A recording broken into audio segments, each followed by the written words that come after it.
Hello everyone, welcome to Advait Education. तो देखो, bullet point में कॉन्सेप्ट नंबर 5 आज हम लोग समझने वाले हैं। Concept of stable operating point.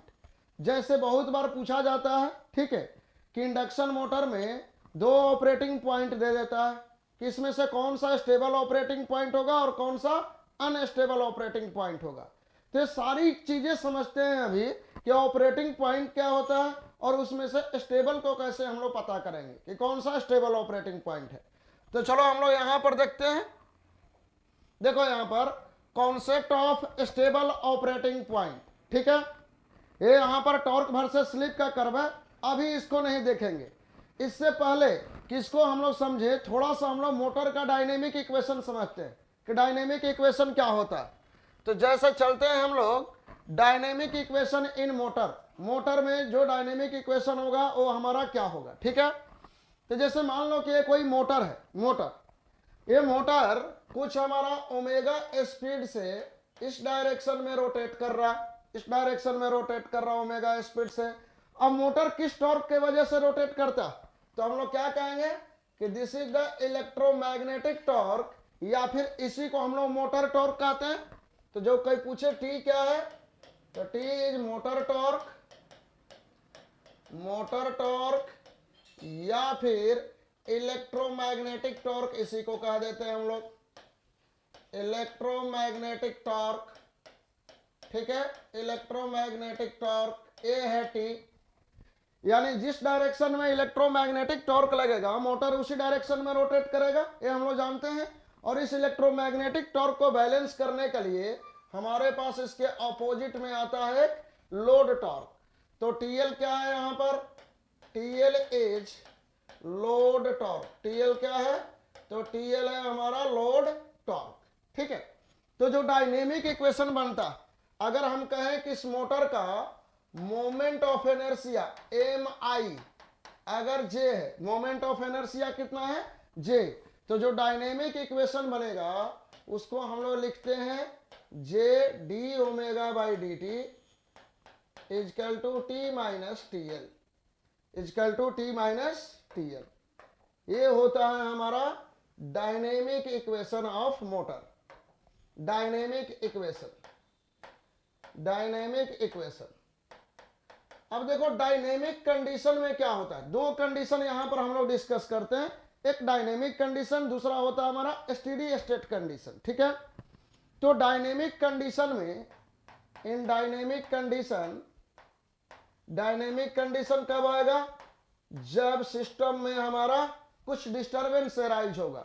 तो डायनेमिक कंडीशन में देखो, ये जो लोड टॉर्क है ये इक्वल नहीं होता मोटर यानी इलेक्ट्रोमैग्नेटिक टॉर्क के, ठीक है। तो जैसे आपसे कोई पूछे कि बताओ, पहला first one, if T greater than T L हो जाए तो क्या होगा, अगर मोटर का टॉर्क लोड टॉर्क से ज्यादा हो जाए। यहां पर देखो, अगर ये मोटर का टॉर्क लोड टॉर्क से ज्यादा हो जाए तो स्पीड हमारा क्या होगा, इंक्रीज करेगा। ऐसे भी देख लो, T greater than T L, यानी क्या कहेंगे हम लोग कहेंगे कि D omega by D T का वैल्यू एक ग्रेटर देन जीरो आएगा। D omega by D T greater than zero का मतलब कि ओमेगा हमारा बढ़ेगा, ठीक है। दूसरा कंडीशन है यहां पर देखो, second condition, if T less than T L, अगर टी का वैल्यू टी एल से कम हो जाए, टी का वैल्यू टी एल से कम हो जाए, तब हम लोग क्या कहेंगे कि D omega by D T का वैल्यू क्या आ रहा है हमारा, निगेटिव आ रहा है, यानी ओमेगा क्या होगा, डिक्रीज करेगा।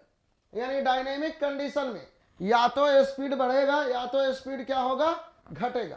T less than T L speed क्या होगा हमारा, घटेगा, ठीक है। और T greater than T L speed बढ़ेगा। हमें डायनेमिक कंडीशन में मोटर को ऑपरेट नहीं कराना होता, हमें चाहिए ओमेगा का वैल्यू फिक्स। ना तो हमें ओमेगा बढ़ने वाला चाहिए ना तो ओमेगा घटने वाला चाहिए। क्या चाहिए हमें चाहिए मोटर का स्पीड फिक्स्ड। तो अगर फिक्स्ड स्पीड चाहिए मोटर का तो क्या करना पड़ेगा हमें, देखो यहां पर, if T equal to T L, अगर इलेक्ट्रोमैग्नेटिक टॉर्क इक्वल हो जाए लोड टॉर्क का, तो हम लोग क्या कहेंगे, हम लोग कहेंगे कि तब D omega by D T का वैल्यू क्या है, 0 है, यानी ओमेगा क्या आ जाएगा, फिक्स्ड आ जाएगा। ओमेगा क्या आ जाएगा, फिक्स्ड आ जाएगा। ठीक है, ओमेगा क्या चला आएगा, फिक्स्ड आ जाएगा। इस कंडीशन को हम लोग कहते हैं एसटीडी स्टेट कंडीशन। क्या कहेंगे हम लोग, इसको हम लोग कहते हैं STD state condition. This is the STD state condition. और हम लोग जो मोटर को रन कराएंगे वो कहां पे रन कराएंगे, इसी एसटीडी स्टेट कंडीशन में ऑपरेट कराएंगे। तो वी वांट हम लोग क्या चाहते हैं कि स्पीड हमारा फिक्स्ड रहे, मीन्स ऑपरेशन ऑफ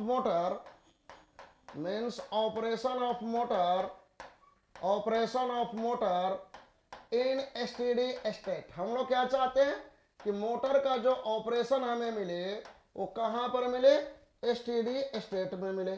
तो एसटीडी स्टेट में कब मिलेगा मोटर का ऑपरेशन, जब T इक्वल टू TL होगा और ओमेगा तब फिक्स्ड होगा। ठीक है, यहां तक क्लियर है। अब हम लोग चले जाएंगे सीधे कहां पर, अपना टॉर्क स्लिप वाले कैरेक्टरिस्टिक पर। देखो यहां पर इस टॉर्क स्लिप वाले कैरेक्टरिस्टिक से अगर देखा जाए, यहां पर ये है टॉर्क वर्सेस स्लिप का characteristic, torque versus slip characteristic है। ठीक है, ये वाला क्या होता है, ये पूरा रीजन होता है टॉर्क डायरेक्टली प्रोपोर्शनल स्लिप का, और ये वाला पूरा रीजन क्या होता है, टॉर्क इनवर्सली प्रोपोर्शनल स्लिप का। ठीक है, तो यहां पर है इलेक्ट्रोमैग्नेटिक टॉर्क यानी मोटर टॉर्क, और यहां पर है स्लिप। अब देखो इस पूरे कैरेक्टरिस्टिक में स्पीड हमारा इधर इंक्रीजिंग होता है। अगर स्पीड रोटर का इधर बढ़ेगा तो स्लिप इसी डायरेक्शन में क्या होगा, हमारा डिक्रीज करेगा। ठीक है, अब देखो यहां पर कोई एक लोड टॉर्क हम लोग एज्यूम कर लिए, ये है लोड टॉर्क, कोई फिक्स्ड वैल्यू मान लिए है लोड टॉर्क का। ठीक है, और ये पूरा कर्व किसका है, इलेक्ट्रोमैग्नेटिक टॉर्क यानी मोटर टॉर्क का। अब पॉइंट ए और बी पर बताओ, पॉइंट ए और बी पर ये इलेक्ट्रोमैग्नेटिक टॉर्क और लोड टॉर्क एक दूसरे को इंटरसेक्ट कर रहा, तो यहां पर इसका वैल्यू इक्वल आएगा ना।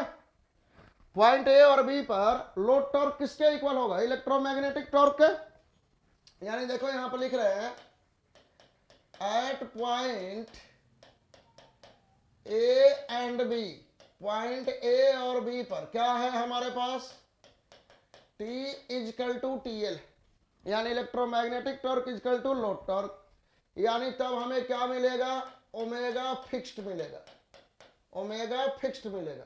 इसका मतलब कि क्या है कि पॉइंट ए और बी पर मोटर स्टेडी स्टेट में है, तो क्या कहेंगे, एट पॉइंट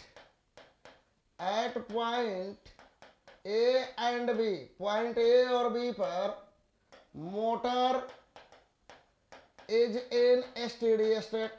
तो हम लोग क्या चाहते हैं कि मोटर का जो ऑपरेशन हो किसमें हो, स्टेडी स्टेट में हो।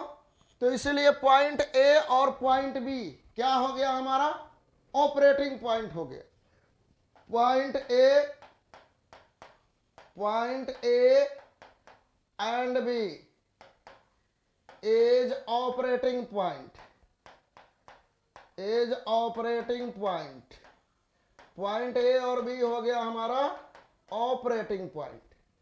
अब इतना तो क्लियर है कि पॉइंट ए और बी क्या हमारा ऑपरेटिंग पॉइंट है। अब इसमें से स्टेबल ऑपरेटिंग कौन पॉइंट है, ए है स्टेबल ऑपरेटिंग पॉइंट या फिर हमारा बी है स्टेबल ऑपरेटिंग पॉइंट, ए हमें बताना है। ठीक है, तो देखो स्टेबल ऑपरेटिंग पॉइंट क्या होता है, स्टेबल ऑपरेटिंग पॉइंट वो पॉइंट होता है जिस पॉइंट पर अगर कुछ डिस्टरबेंस हो जाए फिर भी मशीन लौट कर स्टेडी स्टेट वैल्यू को अटेंड कर ले, तो उसको क्या कहेंगे, स्टेबल ऑपरेटिंग पॉइंट। और एक ऐसा पॉइंट जहां पर कुछ डिस्टरबेंस हो जाए और मशीन लौट के स्टेडी स्टेट पॉइंट पर ना आए, तो उस पॉइंट को क्या कहेंगे हम लोग, अनस्टेबल ऑपरेटिंग पॉइंट। क्या कहेंगे, अनस्टेबल ऑपरेटिंग पॉइंट। जैसे हमें चेक करना है ए और बी, ठीक है, ए और बी। अब देखो ध्यान दो, जैसे मान लो कि मशीन कहां पर ऑपरेट हो रहा है, machine is operating at point A, machine कहां पे ऑपरेट हो रहा है, पॉइंट ए पर, और पॉइंट ए पर कितना स्पीड है, NR1 है। यहां से समझते चलो, यहां पर जैसे let machine is operating at point A, machine कहां पे ऑपरेट हो रहा है, पॉइंट ए पर ऑपरेट हो रहा है, ठीक है। जहां पर पॉइंट ए पर कितना स्पीड है, nr1, और सडनली कुछ डिस्टरबेंस हो जाए, पॉइंट ए पर मशीन स्टेडी स्टेट में सडनली कुछ डिस्टरबेंस हो जाए, यानी अगर ऑपरेटिंग पॉइंट ए से बढ़ के क्या हो जाए, ए डैश पर चला जाए, तो सडन स्पीड तो चेंज नहीं होगा, सडनली स्पीड तो चेंज नहीं होगा ड्यू टू द इनर्शिया। ए से अगर पॉइंट ए डैश पर आ गया तो सडन स्पीड चेंज नहीं होगा मोटर में। सडनली स्पीड चेंज होता है क्या, कोई आदमी अगर दौड़ रहा है फास्ट स्पीड से, सडनली उसको बोले कि तुम रुक जाओ, रुकेगा, इनर्शिया के वजह से नहीं रुकेगा। तो ए डैश पर डिस्टरबेंस के वजह से ऑपरेटिंग पॉइंट ए से ए डैश पर चला गया, ए डैश पर सडन स्पीड चेंज नहीं होगा, लेकिन ए डैश पर होगा क्या बताओ, ए डैश पर क्या होगा, एट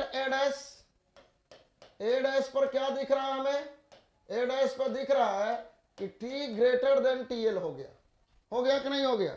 ए डैश पर क्या हो गया, देखो ए डैश पर जो ये इलेक्ट्रोमैग्नेटिक टॉर्क का वैल्यू आएगा वो इस लोड टॉर्क से ज्यादा आएगा, ये लोड टॉर्क है, इलेक्ट्रोमैग्नेटिक टॉर्क कहीं यहां मिलेगा ए डैश पर। तो टी ग्रेटर देन टीएल होने से हमें क्या मिला, टी ग्रेटर देन टीएल होने से हम लोग कहेंगे कि अब स्पीड बढ़ जाएगा, मोटर का स्पीड बढ़ जाएगा।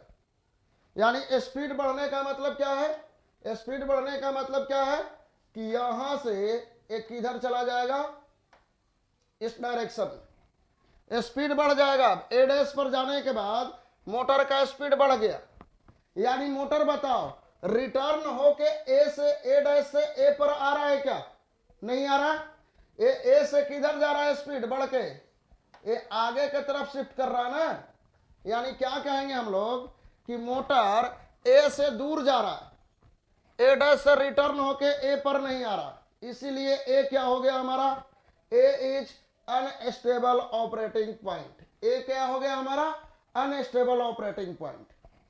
अब जैसे आप सोचो बी पर, अगर मोटर ऑपरेट हो रहा है बी पर, ठीक है, इस पॉइंट बी पर, अब डिस्टरबेंस के वजह से कहीं पर पॉइंट हमारा शिफ्ट कर गया, ऑपरेटिंग पॉइंट बी से आ गया बी डैश पर, सडन स्पीड चेंज नहीं होगा, सडनली चेंज स्पीड नहीं होगा।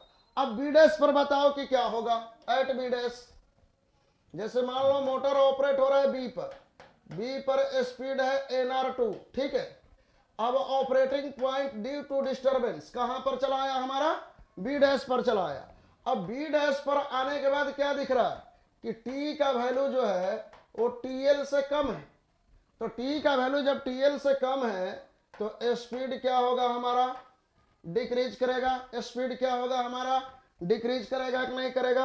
यानी क्या कहेंगे, देखो यहां से क्या, अगर बी से बी डैश पर आ भी जाए मोटर, ठीक है, तो यहां से स्पीड कम हो जाएगा। स्पीड कम होने का मतलब क्या है, इधर स्पीड बढ़ रहा है, स्पीड कम होने का मतलब कि बी डैश से स्पीड कम होके ये फिर से कहां पर आ सकता है, देखो बी पर आ सकता है। बी डैश से अगर स्पीड कम हो तो बी डैश से किस पर आ सकता है, रिटर्न होके बी पर आ सकता है। यानी अगर बी पर कोई कहीं भी डिस्टरबेंस हो तो मोटर फिर से रिटर्न बैक होके बी पर चला आएगा, लेकिन अगर ए पर कोई भी डिस्टरबेंस हो तो मोटर रिटर्न होकर ए पर नहीं आएगा, वो ए से दूर ही जाएगा, ठीक है। इसलिए बी क्या हो गया हमारा, स्टेबल ऑपरेटिंग पॉइंट। तो इसको याद कैसे रखेंगे हम लोग, तो कुछ नहीं करना है इसको याद रखने में, a torque directly proportional to slip, A वाला जो रीजन है ना, यहां पर कहीं भी अगर ऑपरेटिंग पॉइंट हो तो उसको हम लोग कहेंगे स्टेबल ऑपरेटिंग पॉइंट, ठीक है। इसको आंख बंद करके क्या कह देंगे कि स्टेबल ऑपरेटिंग पॉइंट है, this one is stable operating point. इस रीजन में कहीं भी ऑपरेटिंग पॉइंट होगा तो क्या हो जाएगा हमारा, स्टेबल ऑपरेटिंग पॉइंट हो जाएगा, ठीक है। इस तरह से हम लोग याद रखेंगे। यानी देखो यहां पर स्लिप कितना है, यहां पर स्लिप 0 है और यहां पर स्लिप कितना मान लिए है, ये है SM corresponding to maximum torque. ठीक है, तो 0 से स्लिप एसएम के बीच का जो रीजन है, ये इस रीजन में कहीं भी ऑपरेटिंग पॉइंट हो तो ये होगा स्टेबल ऑपरेटिंग पॉइंट। ये क्या होगा, स्टेबल ऑपरेटिंग पॉइंट। तो बस याद यही रखना कि torque directly proportional to slip, ये वाला जो रीजन है, इस रीजन में कहीं भी ऑपरेटिंग पॉइंट होगा तो हमारा स्टेबल होगा, वो क्या होगा, स्टेबल होगा। ठीक है, तो जैसे क्वेश्चन हम लोग समझ लेते हैं। यहां पर देखो क्वेश्चन क्या है हमारा, जैसे यहां पर देखो 3 पॉइंट दिया है, पी ए पॉइंट दिया हुआ है हमारा, पी यहां पर क्यू और यहां पर है आर। आपको बताना है कि स्टेबल ऑपरेटिंग पॉइंट इसमें से कौन सा होगा। तो कैसे बताओगे, देखो ऐसे बता दो। देखो ये वाला जो रीजन है, ये वाला पूरा रीजन, यहां पर क्या मिलेगा हमें, torque directly proportional to slip, कुछ ऐसे। ठीक है, ये वाला रीजन देखो, इस रीजन में भी क्या कहेंगे हम लोग कि क्या मिल रहा है हमारा, torque directly proportional to slip. लेकिन इस वाले रीजन में देखो, यहां से लेकर यहां तक, यहां पर torque inversely proportional to slip वाला ये रीजन है।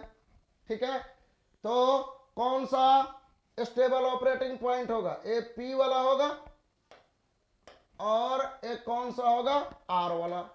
ये क्या मिल जाएगा हमें, stable operating point, stable operating point. I think कि आप लोग इस पूरे कॉन्सेप्ट को समझे होंगे। ठीक है, तो चलो, ओके, थैंक यू।